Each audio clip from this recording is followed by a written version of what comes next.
guys. Very welcome back to the show. I have Chris Nelson returning again, and I also am joined by Jack Kilby from Great North Wrestling and from the Hannibal TV, who's going to be doing some interviews for me.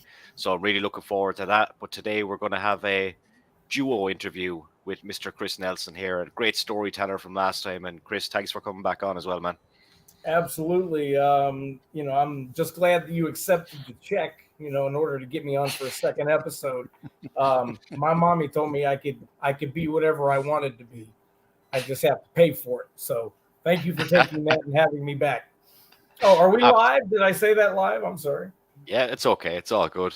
Look, we're going to start off with Jack tonight then, because Jack obviously has different things that he's kind of pieced together that we didn't talk about last time. So Jack, I'll let you fire away there with the first question.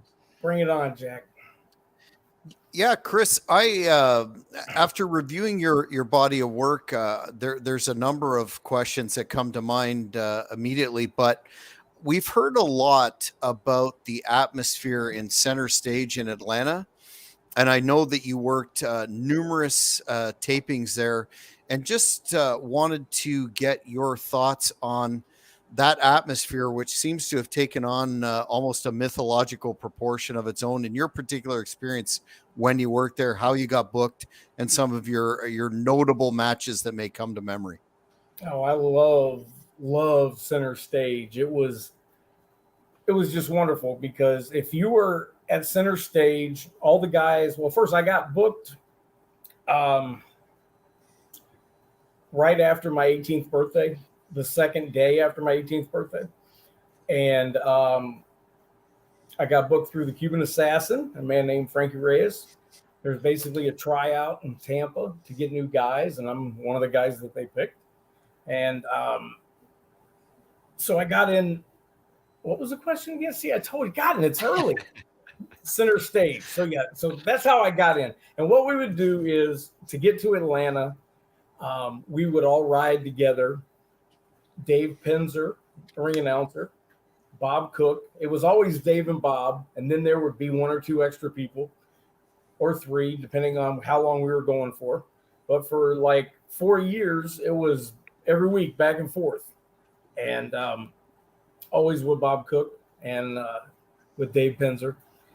And we all stayed at the same hotel, so we would go to Center Stage, and then we would have the hotel.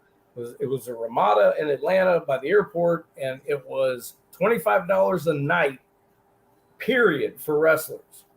So Wow. Year round, we all stayed. The WWF, WCW guys, we all stayed there. Sometimes you would have where WWF and WCW guys were there at the same time. I was only there for one of those, but it was pretty fun.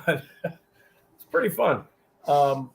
Center Stage was a hole in the wall at the time, when you've got 70 guys in there, all dressing.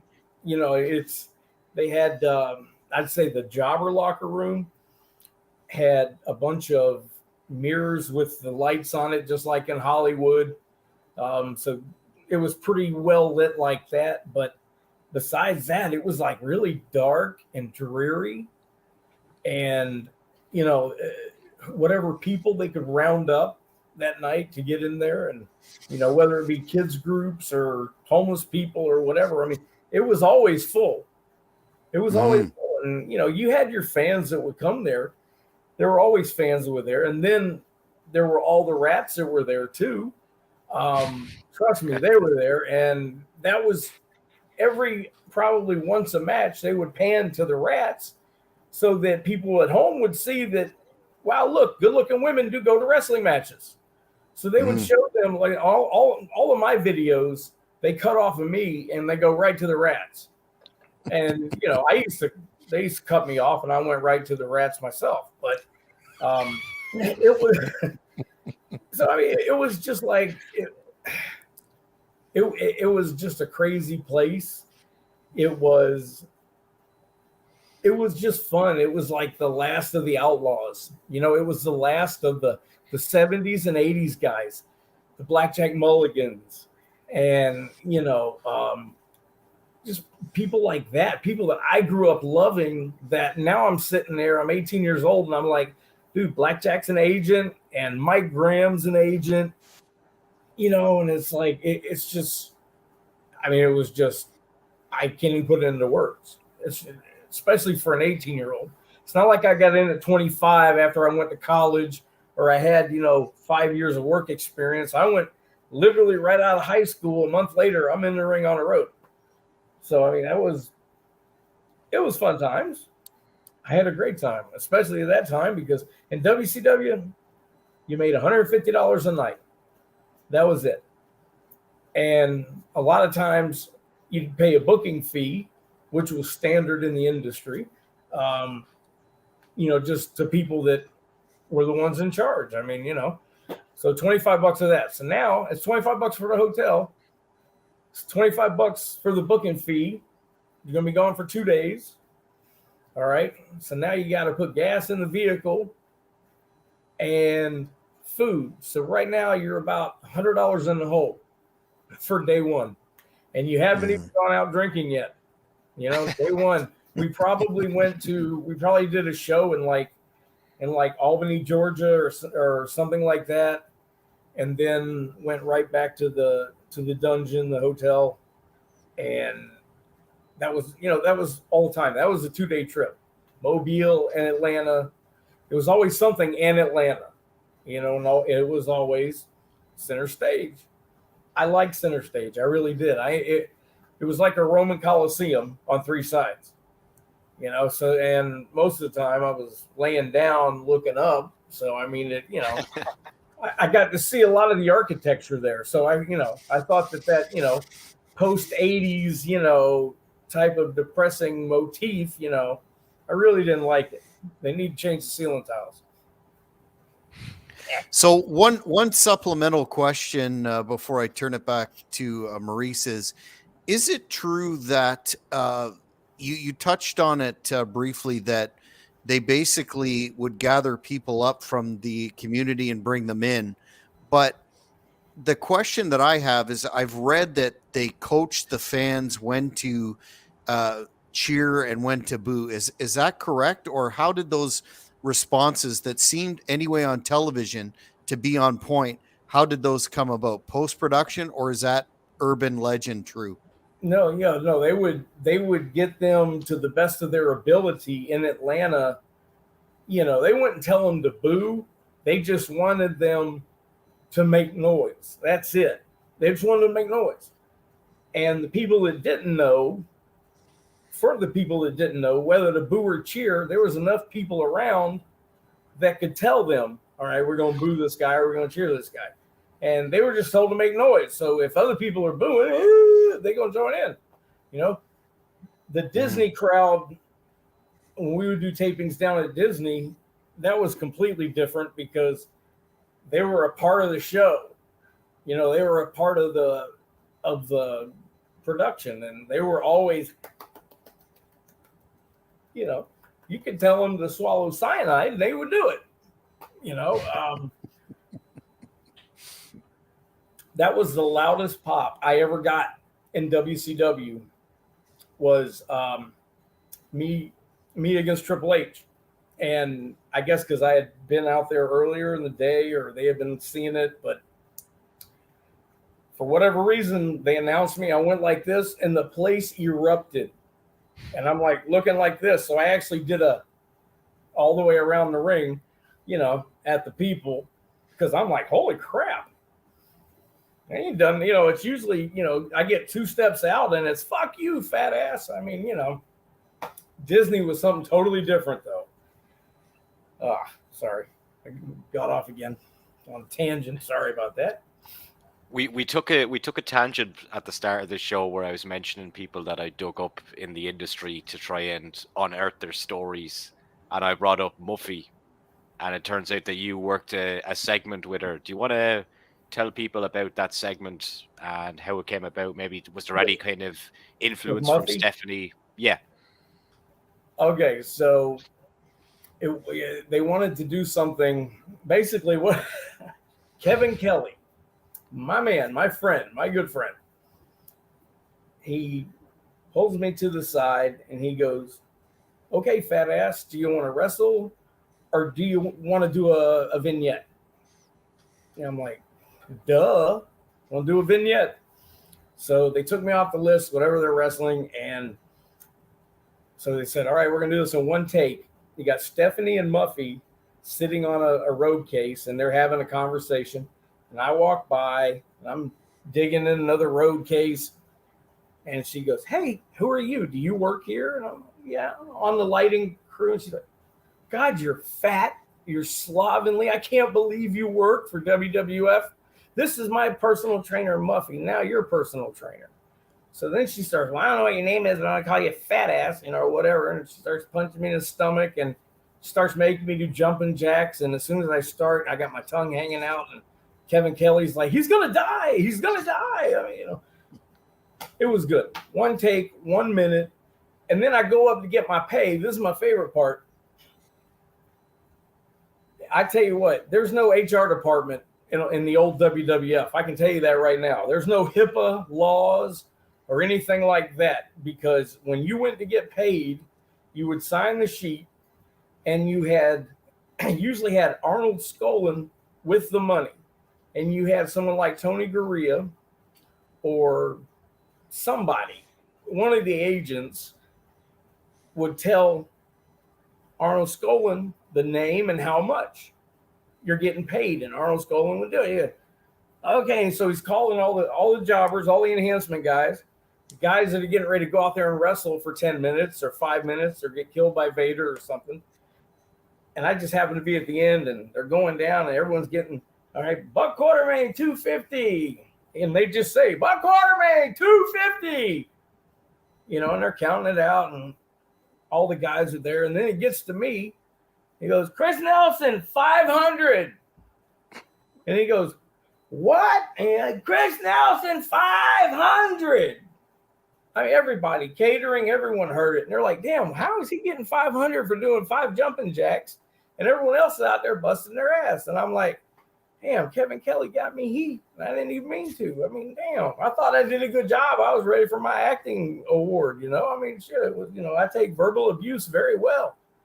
Should see me on Jerry Springer. It was great. Was that the biggest payday that you got there then? No. I think I got $750 one night. I think I got $750 for wrestling, and then carrying the Undertaker out like on a thing. Okay, like so a druid. Double jobbing. Yeah, it was a double. It was one of those, or I was standing there at the thing. I did it a couple times, so I don't remember which one it was. But usually, if I did that, I didn't wrestle. But sometimes I did, so it just matter what. But yeah, WWF $750, and it was cash. I mean, that's the best part. WCW was a check you would get in 2 weeks. So once you get that, if you go for 2 days, once you get that $300 check in, you're already, $200 in a hole. So, you put that in, and then you hope that, you can talk to your bank about getting rid of the fees because the damn check bounced. I mean, my check bounced, not WCW, but it was nice to see that Ted Turner stamp, but it would have been nicer if it had more zeros behind it. I mean, listen, I think if you're on TV, WCW, WWF at the time, if you're on there, then you're one of the best in the world at whatever you do. If you're a guy that goes up there and you're the shits, you last one time, you never come back. And I've seen it happen to a bunch of people. I've heard about it happening to a bunch of people. Then you got guys that, you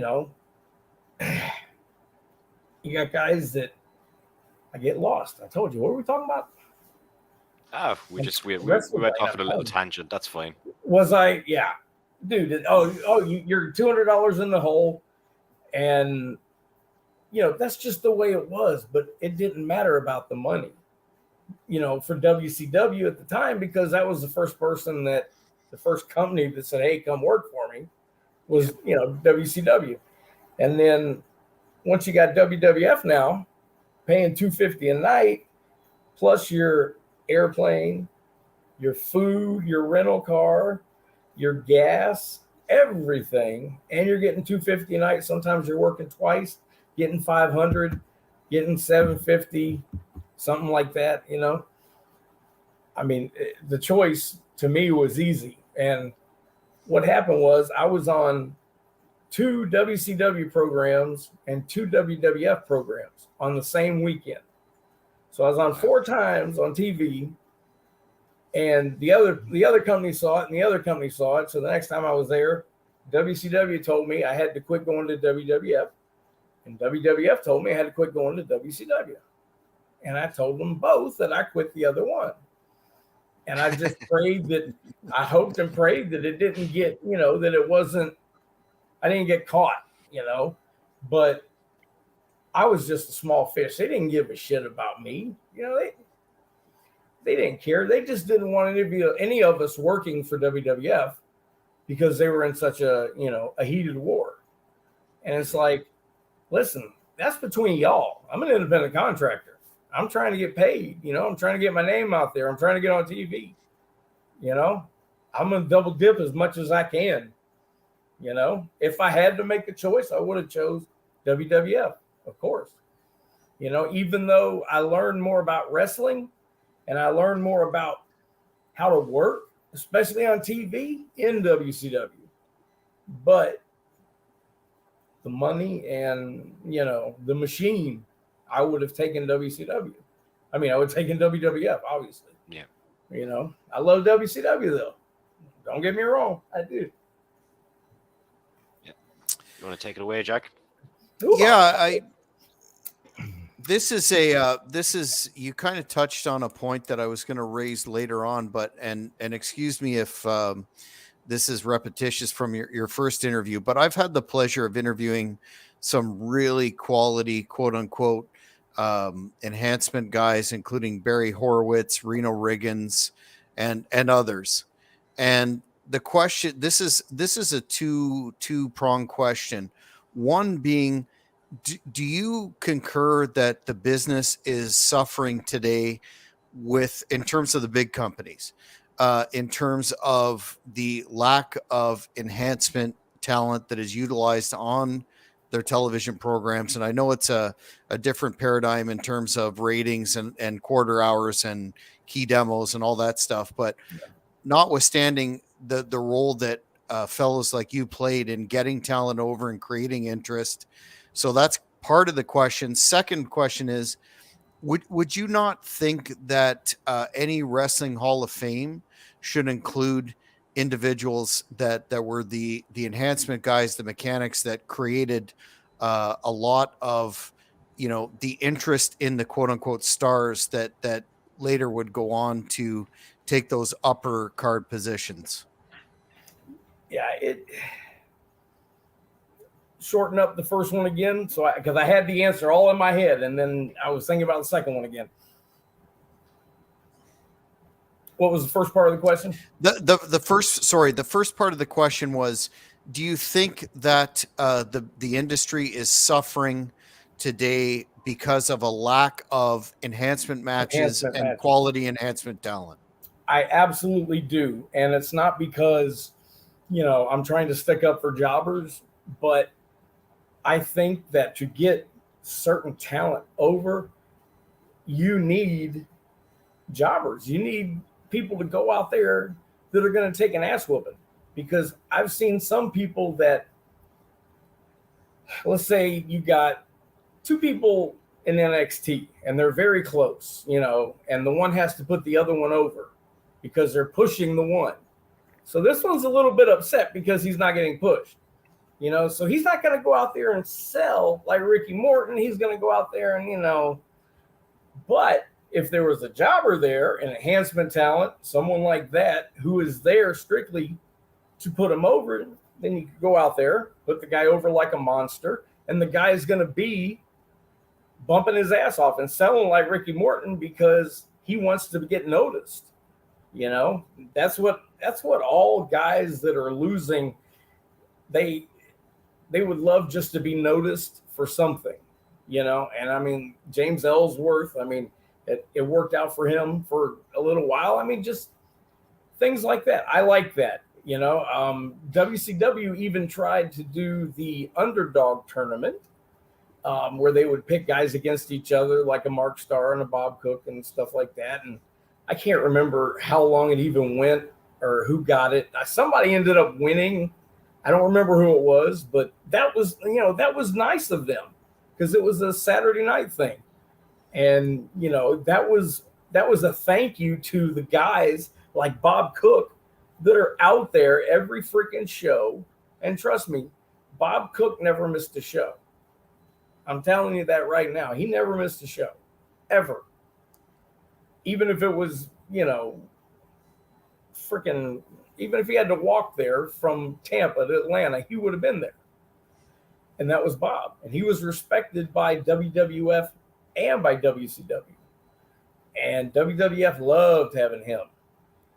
And I wish they would have used him better because he could have made so many people. He could have made great talent.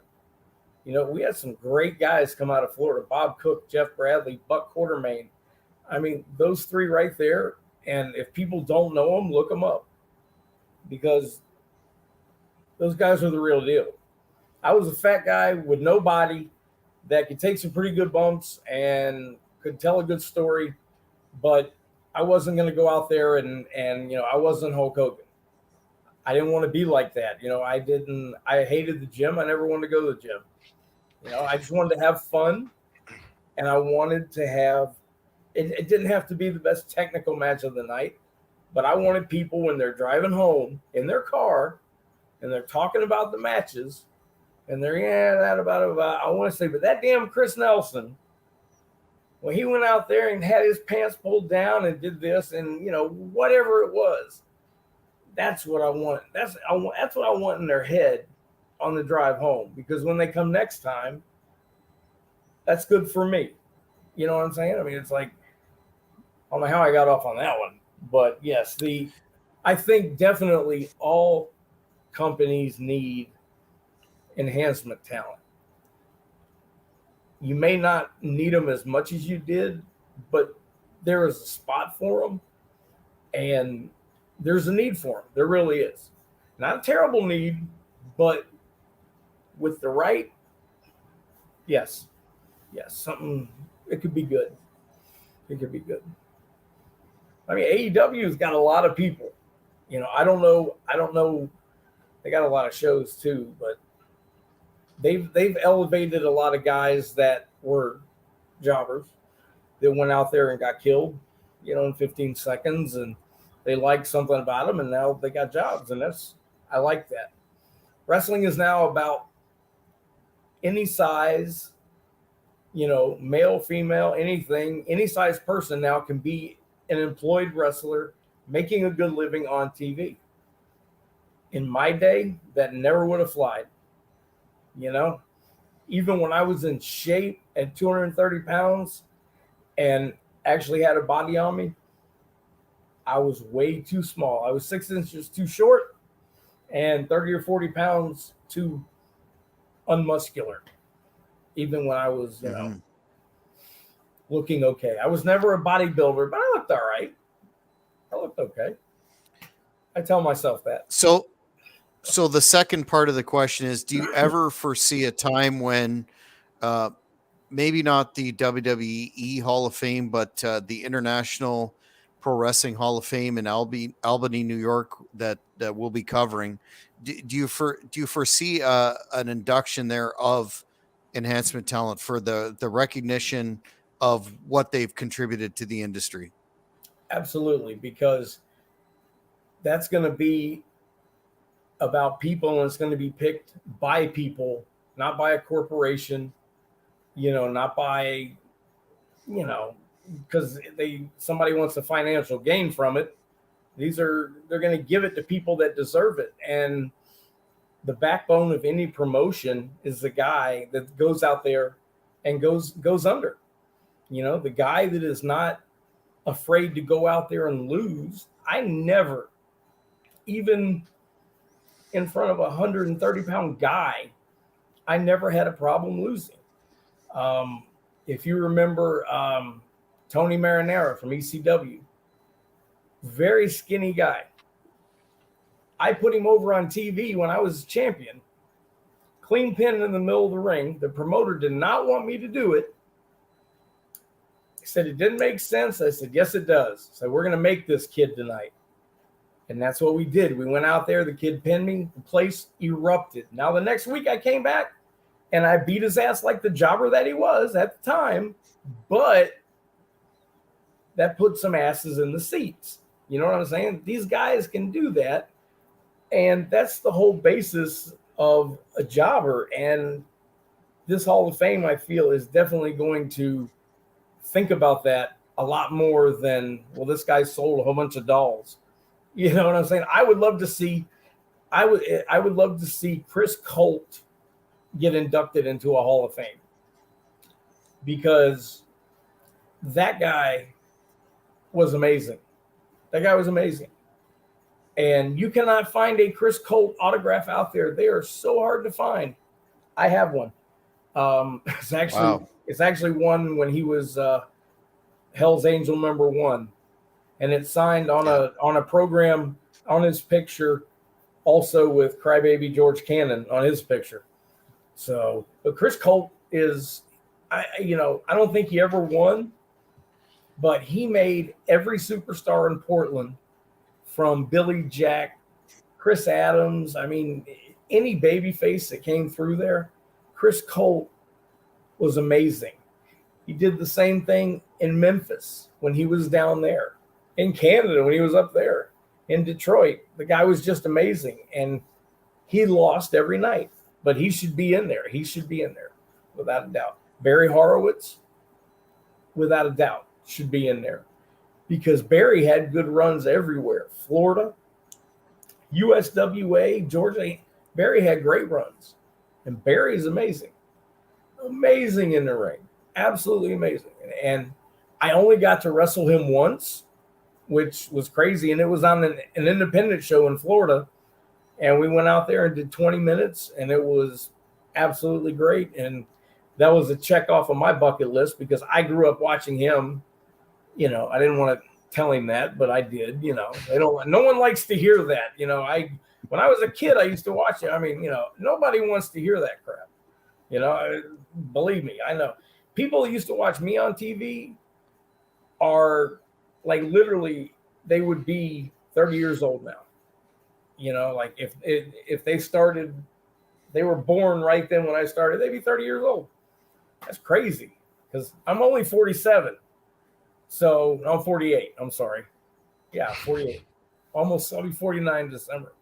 All right. So yes, I think that they need, without a doubt, Hall of Fame, Barry Horowitz. I know that Johnny Rods is in there, is in the WWF one. Of course, he deserves it. Even a Chick Donovan. He was a Southern guy, Southern United States, but he was over everywhere he went, and he's still wrestling. He's wrestling. Unbelievable. 70 years old. God bless him. I have zero interest in wrestling. And, the offers do come up. About once a year now, I'll get an offer. I've been retired for 5 years. Should have been retired a lot longer than that, but I'll get an offer, and it's just not worth it. I have too many back issues. I have too many head issues with memory and freaking out and seeing things. And, I've got a lot of damage, and I definitely don't need to be in the ring, but I do get a lot of offers. I mean, I wish it was offers to do porn, but it's kind of like porn. I mean, they want me to put on spandex and come out there in front of them. So, maybe like a leather fetish type of thing. I could probably do that. I could introduce you to some of the guests I've had on this podcast. I've had talked to a lot of porn I stars, have seen some of your guests. Yes. Yeah. That's awesome. On a different note, anyway, aside from the porn, we'll put the porn on the shelf for a minute. When I was looking through your matches and where you've been, and I noticed that in 1993 you were in WWF And then after that time, the whole steroid trial happened with Vince and all that kind of stuff. And then you were back kind of bookended then in 94 when it was all kind of wrapped up. What was the environment like there around that time with all that unwanted attention on the business? It was, you know, I tried my best to stay out of the way. I would always sit like in a corner, but I would always listen. So you hear people, you hear people that are worried because if he goes to jail, I mean, you know what I'm saying? It's like they felt the company's going to fall apart, and it probably would. It probably. I don't know. They say that that Jerry Jarrett was going to come in, but Bruce denies that. I don't know. I think Jerry could have done a really good job, but he probably just would have been doing what Vince said. But I mean, I think he could have done a good job. Yeah, I don't Vince know. Would have still, Vince would have still controlled it. It was definitely a weird time. It was definitely a weird time. It was unlike no other. And I was very new there at that time, so I really tried to, just stay in my lane. I'm over here. I'm gonna go out and work hard, and I'm gonna listen, but I ain't gonna talk. Yeah, they used to pick on me too. The guys I used to wrestle with, they would pick on me. They're like, "You're totally different when we're in a Fed locker room than you are in the other locker room." I mean, like other normal locker rooms, you got strippers in here, and you're partying, and doors are locked, and then people can't get in broom closets and stuff like that. And I say, here, you're literally just sitting in a corner like a choir boy. I'm like, oh. Wait till you see me at the bar tonight, I guess. You did actually say something about a broom closet before we started as well. And now I'll bring it up about potentially wrestlers' court. What happened there? All right. Story has never been told publicly. So we were driving. All right. I used to work for Jerry Springer. I worked for him for 3 seasons. And I had booked a lot of people on the show. So I had a stripper that had come over to my house, and we were supposed to fly to Chicago. Well, it was snowing in Chicago. And it was doing some snowing of another kind down in Florida with the stripper at my house. Now for 3 days, she's at my house, okay, while we're trying to get on a plane. And it's snowing in Florida. So we hooked up, and I could not perform. Okay, let's put it that way, because of the drugs. So I basically just took care of her in other ways. She was very happy, and that was it. Well, somehow when we're driving to Lafayette, Louisiana. It's me, my tag team partner, Vito DiNucci, the Black Nature Boy, Scoot Andrews, and Marvelous Mike Sullivan. These are 4 of Florida's best, all right? And we're just telling stories. So I just tell them this story that just happened to me. And I'm telling them the full story. I'm like, dude, we were so bored. I cooked her dinner. I made like a meatloaf and stuff. And I said, hey, you want to let's go to the lake and we'll go feed the ducks. Trust me, the story's worth it. It's long, but it's worth it. So, hey, let's go feed the ducks, So I'm telling this story. And then finally they go, listen, you had a stripper at your house for 3 days, naked in your bed, and you didn't fuck her? You didn't fuck her. And then I explained to them the same thing I just explained to you. Pharmaceutically, I couldn't. All right? So they gave me shit. So we're in Lafayette, Louisiana. And Scoot Andrews decides, just because I left him on the side of the highway with his penis hanging out and him trying to run and pee at the same time while I'm driving off in the middle of the bayou in Louisiana in the swamps. So he's mad at me, all right? He's mad as hell. So he goes and tells Devon the story of me and the stripper. And Devon's like, nah, this shit ain't right. We gonna get him tomorrow night. He going to wrestle court. Taker gonna know this shit. Nah, this shit ain't right. He gonna have to defend himself. So I'm freaking out. So the next night we're in Mobile, Alabama. And I get there early. As soon as we got there, I went and I looked at the sheet and I was off that night. Thank you, Jesus. I was off. So I went and I found a broom closet. They had mops and shit in there, everything, the little ringer bucket. I turned the light out, I shut the door, and I stayed in there until it was time to go home because I was not going to go to wrestler court. I don't know what they would have done. All I know is the fact that I'm an enhancement talent, you know, I might have got charged more, you know.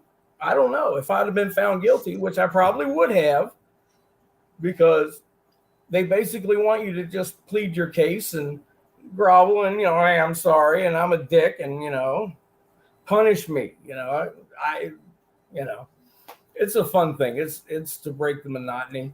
I'm glad that I hid in that closet because I didn't want to go through with it. I really didn't. Excellent. I could certainly understand that.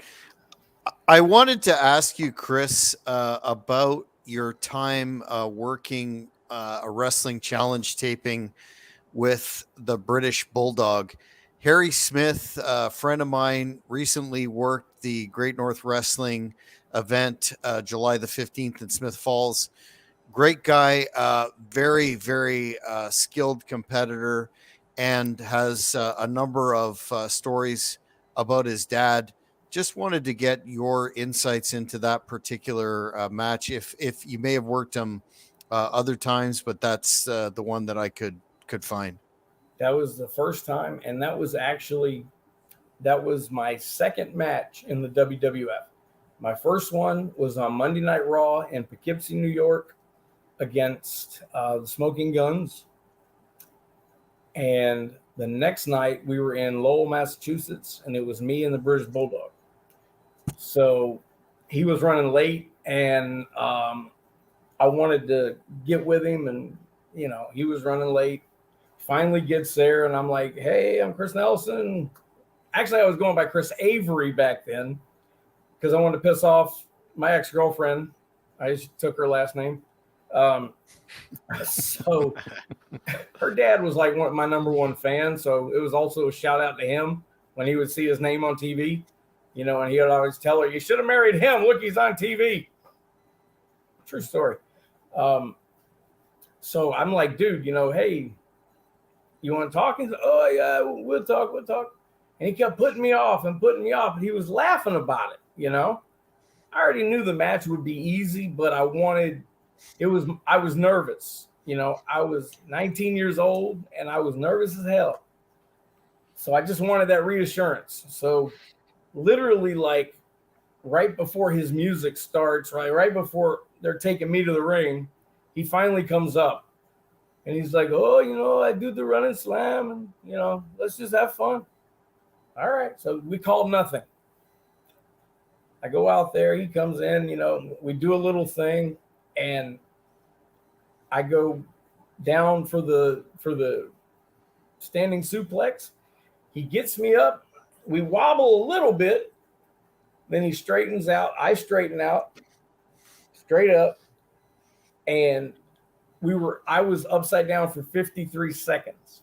Now, if you watch the video of it, they had to cut out like 25 seconds of it to keep the match as short as it was. But we actually counted it off together while I was still up there. So it was 53 seconds I was up there. Yeah, it was. I'm going to say, now I've seen one that lasted 36 seconds. I saw it like last year. And I'm like, I still got you beat. That's okay. Yeah, but yeah, he was a super nice guy. He was so easy to work with. He was so funny. Like, he knew I was young and I wanted to get that match, like, you know, planned out. And he was just ribbing me. He was just messing with me. He was just having fun. You know, like, And I get that now, when I was 19, I was like, oh my God, I just want to talk to him. I don't want to screw up, shit. 30 years later, I'm like, oh, well, it was what it was. Yeah, the apple definitely does not fall too far from the tree. Harry is a tremendous talent, and he will be coming on the Cheap Heat podcast empire for an interview very soon. Maurice? Excellent. And I actually met him. I met him when he was training in Florida Championship Wrestling under Steve Kern.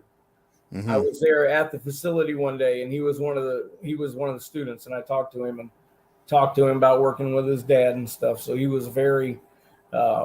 Natty Neidhart was there. The Bella Twins were there. Kofi Kingston was there. That's all I can remember that were there, but. That's I met him there. Good kid. Yeah. One of the good guys. What a talent. I mean, my God, what a talent, Oh. Yeah, he's still destined for great things on a higher level. I just feel he hasn't got that for whatever reason. He just hasn't got the green light yet, but it's coming. It's coming. Maybe he'll be like AJ Styles and, come fair point. 15 years too late, later than he should have. I mean, you know what I mean? Who knows? But I definitely think he needs to finish his career out there, or at least take a 3-year break and come see WWF. Build up your father's legacy again. You're building his up so people remember him, and now you're building your own. I mean, I think that's WWF, they'll eat that stuff up, man. If they can think of the video packages of him sitting there. It's like Cody and Dusty, of him sitting there looking at a pair of his dad's boots, something like that. Man, they can make so much money. AEW should have that guy booked for Wembley in 3 weeks' time. There's going to be fucking 90,000 people there in that stadium. So he's still not on there, is he? I mean, I haven't heard anything about him being on there. Not officially, but we'll see what happens. But I think they should do something like that with him. He could show up. Yep. My next question, Chris, was on WCW. It was just on when obviously you were there kind of when Eric Bischoff came in, and you were still kind of there when he got that big promotion. What was he like, and did you notice much of a change in him as he kind of rose the ranks there? My introduction to Eric Bischoff was at a Disney taping at an all wrestler meeting, and this was right when he took over. And all of us were sitting at the sound stage, the whole group of us were there, and he was talking. And I don't remember much about what he said, but what I do remember is when he was referring to us, the enhancement guys, he actually called us jobbers. And because he said something to the effect of, and for you jobbers out there, and he said something like that. And it never really bothered me, but I mean, it's like, I never heard Vince McMahon say that. I mean, he knows that's an offensive term. I mean, it's 90% of wrestlers don't like it. It's an offensive term. And most wrestlers punch the shit out of somebody for saying that, and he's, just completely, and for you jobbers, and I think I just toned it out after that. I don't remember much about it, but that was my introduction to him. I had never met him. That was the first time that I saw him, was that meeting. But I sure remember what he said, that part of it. Ain't no mistake in that one. Whew. Huh. Jack? Well, I noticed in your resume that you worked a Jacked taping against Perry Saturn, and that was approximately, I guess, 9 months. Correct me if I'm wrong, but about 9 months or so before his match against infamous match against Mad Dog Mike Bell. And two-part question again that I'm famous for. One, yep. What was your experience in terms of working Perry? And then secondly, what did you think of that situation that appeared to be horrendously out of character for Perry as a general rule.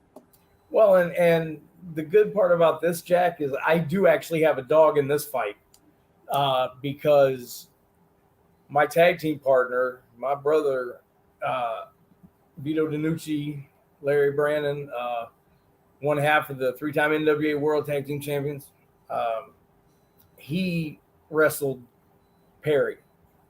And I was the one that booked him to wrestle Perry. I didn't book him to wrestle Perry, but I got him there, on the show.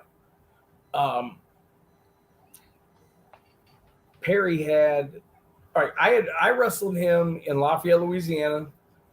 We had a great match, but Perry forgot one of his own spots early in the match, and I had to cover it by taking over on him for a little while, but I covered it when he wasn't there, and we gelled and everything was fine. He wasn't stiff,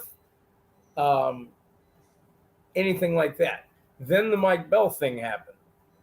And we all knew Mike Bell because, Mike was on everything too.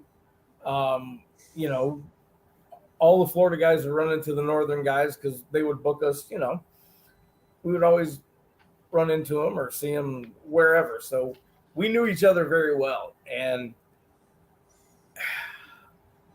that, Mike was not one to sandbag. He wasn't going to sandbag anything. He wouldn't have done anything crazy.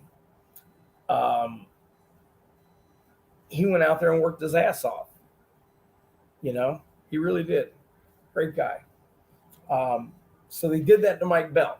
Then I sent a young man named Brian Gamble to Lafayette, Louisiana. Now, Brian was a former he's a black belt in karate. He's also a former American Gladiator and was on Roller Jam for a while, and he's a very accomplished martial artist. Well, he came back from Lafayette, Louisiana the next day and had 2 black eyes because I saw them. And I said to him what happened, and he said, Perry beat the shit out of me. So this is now 2 weeks after he beat up Mike Bell. He said he freaked out and he beat the shit out of me. Holy shit. So now they're about to come on the Florida loop. So now we're in Miami.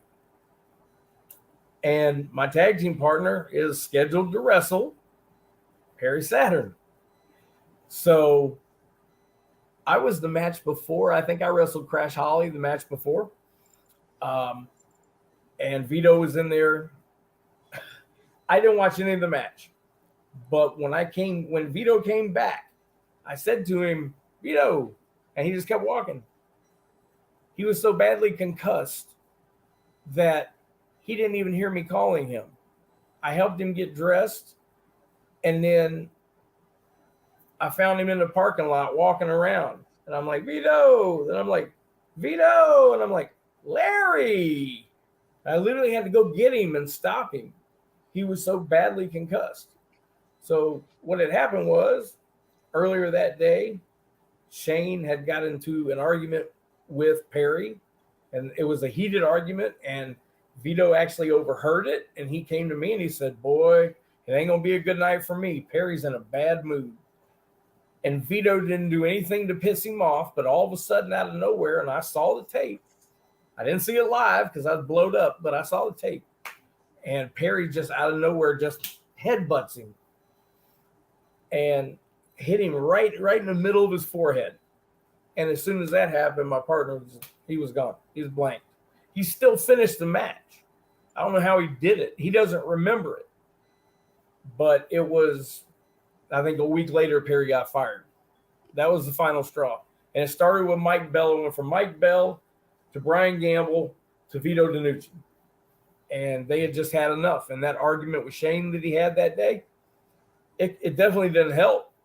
It was already a bad situation, but I mean, they were doing some yelling and cussing and, bad situation.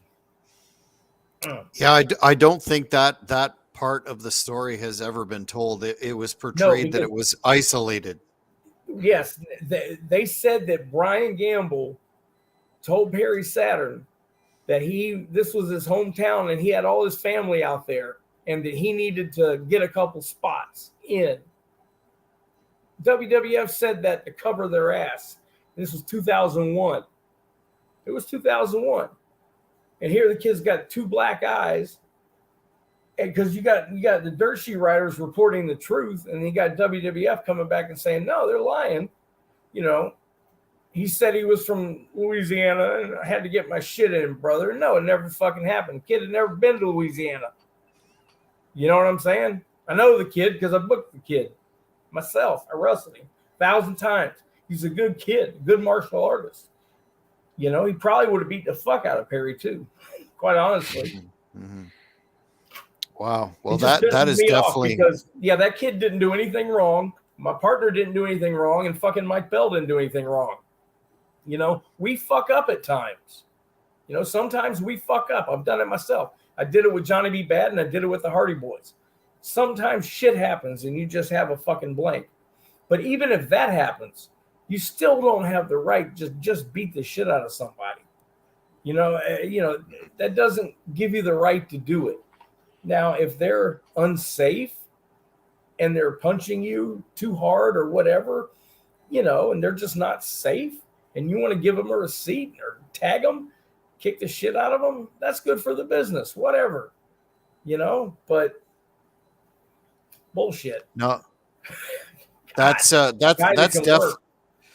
definitely information that's not out into the public discourse, and certainly portrays Perry as unprofessional, to say the least. Well, and he was at that time, and like I said to Maurice when I went on the last hour when I went on about Lex Luger, you know, I was pissed off because he was all fucked up on drugs. But like I said to Maurice, I'm not mad at him, man, because I did the same thing myself. You know, there were times when I mean, I wasn't fucked up in the ring, but I was fucked up, and I was not in a good place. You know, and so I understand what that's like. I know what Perry's what he went through. I know what all of the guys went through, and I'm lucky that I didn't die. I've overdosed. You know, I woke miserable. I mean, absolutely miserable. And I've watched a whole bunch of my friends die. You know, and I'm lucky that I got out alive. You know, I got out alive, and I really shouldn't have, because I wanted to die. You know, I really did. I wouldn't have killed myself, but you know, when I got injured and my career ended, like everything went bad in my personal life at the same time I got hurt, and I just didn't care. You know, and I'm in the process of writing a book, just from a different perspective, because you know, not too many jobbers out there have books. I've seen a couple. But you always get the stuff from the big guys, the Hogans and the Flairs and this and that. But you got guys like me and Vito DiNucci and Buck Quartermain and Bob Cook and guys like that, Jeff Bradley, that were amazing at what they did that don't get the recognition, you know, and that's kind of why I'm writing the book, you know, and it's a lot. It's also just to get a lot of shit out that I worked out in therapy, you know, because you know when you become a person like that for even a little amount of time, you know, you burn a lot of people and you don't mean to do it. You know, you're sick. You know, you're not trying to do it, and sometimes you can repair the wounds, and a lot of times you can't. And I've seen too many of my friends from this business die too young with too much they never got to say, you know, and it's out there. Shit, I ain't trying to get depressing, but it's the truth, and it's a sad part of the business, because I got to hang out and I got to be on the road with those guys from the late 70s and the 80s. Those were the guys that broke me in and that we talked and that I was on the road with, you know, and I was in Puerto Rico with, and driving all over the U.S. and all over the place in foreign countries. And, you know, those are the guys that taught me how to survive in the Cayman Islands and Puerto Rico, and people trying to stab me and shit. You know, I mean, you know what I'm saying? You know, it's those were the guys. those guys just never got the credit they deserve. You know, 100%. those territory guys, especially the guys from Florida, because, you know, Florida Championship Wrestling, I can tell you right now, there's a lot of people that don't get along in the wrestling world, but for the most part, the guys here in Florida, everyone looks out for each other. You know, we do a Legends lunch every third month, and we try just to honor people that, you know, from the past. And it's a community, and you know, I'm fortunate enough to be on the plaque, and I thank Brian Blair and Bob Cook for that. And you know, Florida wrestling has always been a community, and you know, we all still play golf together if we can. Usually, I can play about 3 holes, and my damn shoulder's hurting. But you know, we all try to get together, and that's how wrestling should be. And you know, that's the people that I love and the wrestling that I love. You know. Damn, I got sappy. I'm sorry. Damn, I feel like I'm on the Young and the Restless. And my next person that I was going to bring up wasn't too much of a happy case either. I was going to ask you about your time working and wrestling with Chris Benoit, and then obviously there's no need to get into what happened there in the end. But what was your experience of him like when you did work together? We, you know, we were all taking pills at that time, and I had shared pills with Chris. You know, I had shared pills with Eddie. Eddie and I used to have the same doctor for a while, so you know, we were pretty much getting the same things, and that's what they do. What was the question? Just your Benoit, sorry. Yeah. Horrible. I'm still thinking about 5 minutes ago. No, but I never saw him to where he was either inebriated, out of it, or not, you know, not cognitively there. He was always there. I mean, he kept to himself a lot, but you know, I never saw him. He was just real quiet, you know. Eddie was, you know, the life of the party.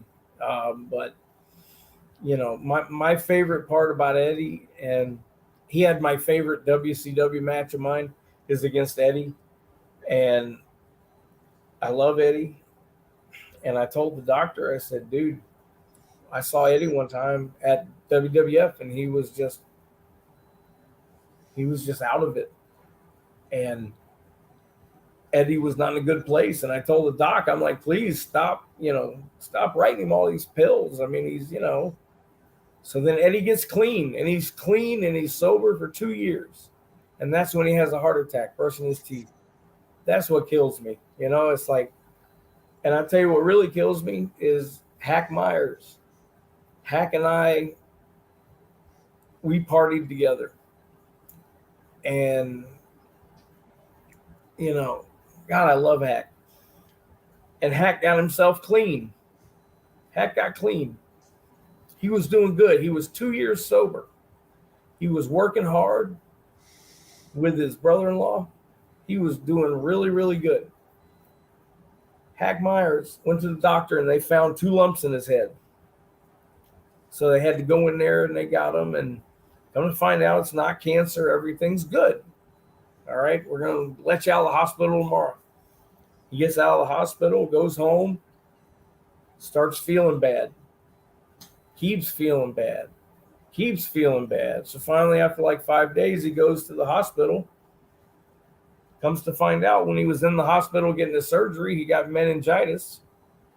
And because he had waited so long, it had been eating away. And by the time he got there, he was in a coma the next day. And he died. And, you know, I got to say goodbye to him. His sister put the phone up, you know, to his ear, and I got to say goodbye to him. And that was great. But, you know, some people think that Hack died of an overdose because, you know, Hack was a well-known partier. And he didn't, you know. He didn't. He died because he caught something in the hospital having surgery. And that's the one thing I want people to know about Hack. Hack was the best. He was the best guy in the world. Funniest guy. Oh my God. Mangina. Oh God. The only guy I know that can get kidnapped in the Bahamas. And he's not from a rich family. Hack was poor as hell, but he got kidnapped in the Bahamas. That's a story for part 3. Trust me. But Hack was, Hack was my man. It's. I'm tired of losing people. I really am. Yeah. And it I don't know. Yeah.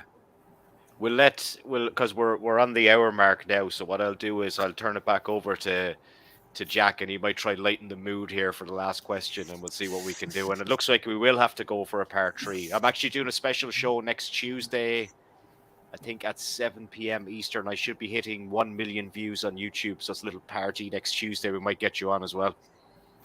I would love to. I would love to. I feel like you guys are like long distance cousins now. I mean, I would hug you both, but we're in separate places. Virtual Jack's hugs. Closer, probably. I could probably get to Jack closer, but soon. Do you have long arms? No. No. Okay. Well, we'll have to work on that then. I'm a short, fat white guy from Polk County, Florida. There's no athletic anything. All good. I wanted to ask you about your experience working the Taskmaster Kevin Sullivan in WCW, and as collateral questions here. One, do you have a Kevin Sullivan impression? And secondly, do you have any interesting in-ring Kevin Sullivan stories? Because I have one from the recent past that I'd love to share with the viewership here that might be entertaining. But you first, Chris. Well, Kevin and I dated the same woman. Not at the same time. That's what I thought you meant. We did date the same woman.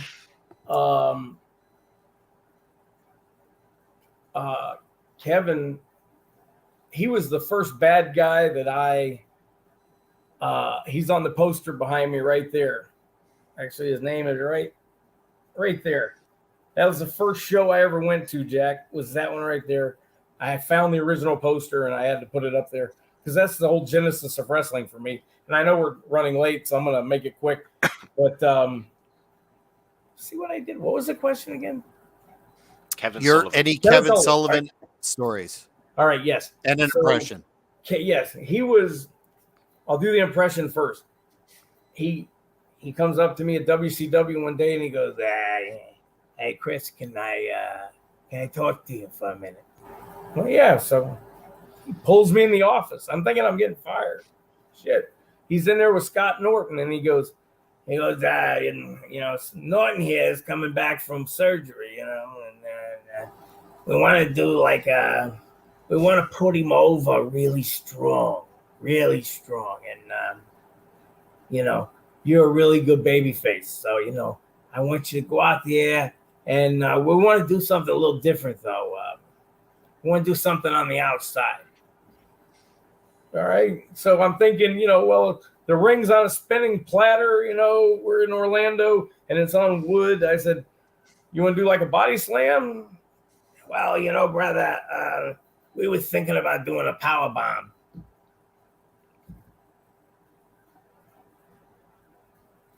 No problem, Kevin. Whatever you need, sir.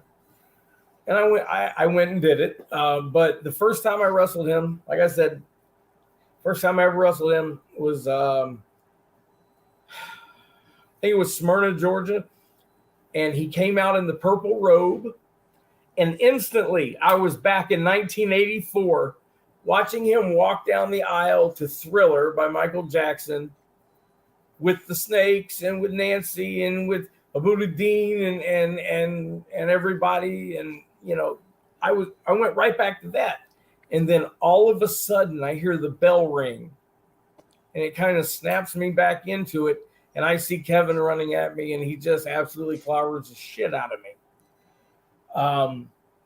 Kevin never called anything with me. He would see my name and he would see me and he would walk by and hit me on the stomach a little bit and he'd go, "You know what I do, brother." That was it. I think I probably had him about eight or nine times. Tree of Woe. I mean, I always got hit in the balls. There's no getting around that because he was the perfect size just to ram you in the balls with his whole body. Great guy, though. I learned so much from him. And great guy. Love him to death. We had the pleasure of bringing Kevin in for Great North Wrestling for our 15th anniversary show on May the 6th.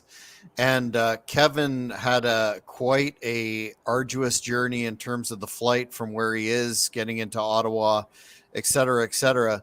And my Kevin Sullivan story that will go in my book someday, if there ever is such a thing, is we got in quite late to the airport, went to the hotel, stayed up for a couple hours, had some adult beverages, whatnot, went to bed. I was up after about 3 hours. And then Kevin came out when I was sitting at the table working out logistics for the show. And he was naked as a jaybird saying, "Brother, what are we going to do tonight?" And he proceeded to lay things out for me with that incredible mind, but in 100% naked for about 2 minutes. And that goes in the file of things that you do not forget and part of this business that you just can't put a price on. That would be, he probably did that to see if he could make you feel uncomfortable. No, I sold it. You did the exact right thing. Thank you very much, because most people would have just, they would have probably been in therapy the next day talking about that. Like, I just don't know how to feel. He had his Johnson in my face, and I don't know how that made me feel then, and I don't know how it makes me feel now. Well, I was in therapy, so I know all about it. So, he was probably, ribbing you. And if he got any type of a crazy response, he would have been telling somebody instantly, "Let me tell you what I just did to Jack. I got him good. Had my dick in his face. You don't know what to do, brother. I was getting ready to stuff my balls down his throat." You know what I'm saying? I mean, it's like, wrestlers are sick fucking people. Okay. You're talking about grown men in the middle of winter. It's 0 degrees outside. We're driving in a minivan. People will lock the windows and fart and turn the heat on full blast. And if you've never smelled a protein steroid fart in 0 degree weather right outside of Poughkeepsie, New York, then you are not living. Trust me. Just another day at the office. Yes, it was. Right, we might reconnect then next week. It seems I'm going to have a good few people on the show. I'll just have to touch base with a couple of people, and we'll see. You're just getting this D roll done before you get the A and B's to come in. I know the deal. I'm okay with that, Maurice. I'm all right, man. Don't worry. We don't have no heat with each other. I understand. I've been putting people over for 31 years. It'd be great to have you back again. Myself and Jack will be back tomorrow night at 6 p.m. Eastern with the crippler Brian Costello in a very rare appearance. So Brian, if you're watching this, I hope you show up. Hey, it's fun. Make sure you show up. Yeah. We'll see you guys. Thanks a million, guys. Thanks very much, Chris. Absolutely. You guys have a good one. Take care. Pleasure, guys. All right. Bye-bye.